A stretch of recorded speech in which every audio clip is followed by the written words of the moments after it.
Welcome back to ABC-7 at 4. Well, November is Prematurity Awareness Month. It's a time to raise awareness about preterm birth and its health consequences for babies and their families. Now, recently, an annual report card was released by the March of Dimes, giving the USA a bad grade when it comes to maternal and infant health. Well, Dr. Fernando Nejar joins us now. This is the fourth year the U.S. has earned a grade of D+ for the number of babies born before 37 weeks of pregnancy.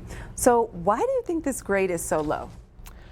Well, I think it's a lot of things going on. The March of Dimes looks into the rates of prematurity around the U.S. And what we found is that places that have less access to healthcare tend to have a worse prematurity outcome, and so as a result, they kind of give worse grades. And so they kind of look at nationwide, and I think that's one of the main reasons they looked at that.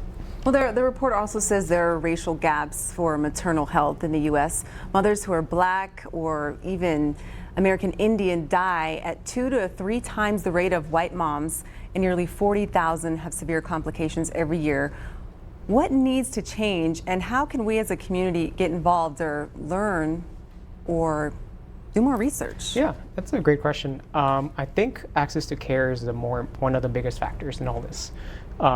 Unfortunately, African Americans and Hispanics, even Asian, the ethnicities, the access to care is a big factor. And so, if you live in a desert or a medically underserved area, those are communities in which they're more likely to have other medical problems that then can predispose them to also have premature births.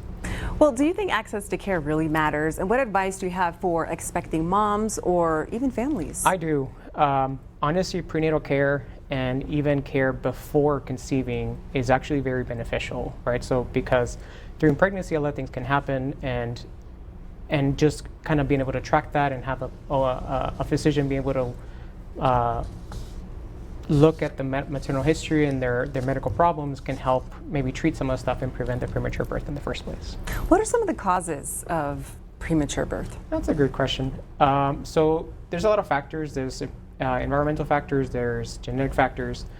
We know that a history of giving a previous premature birth, moms who are pregnant with twins, triplets, like any kind of multiple gestation, some uterine problems or even cervical problems, are the biggest risk factors for that. There's other, contributing things like how the space between pregnancies, if there's a history of hypertension, diabetes, smoking, all those things contribute to that. But when you add everything together, that kind of adds risk into the pregnancy. All right, fantastic. Dr. Nejar, thank you so much for your time today. Thank you. Let's get to storm track weather now. Our Chief Meteorologist, Operator Smillman, standing by with your forecast. No, we're tracking.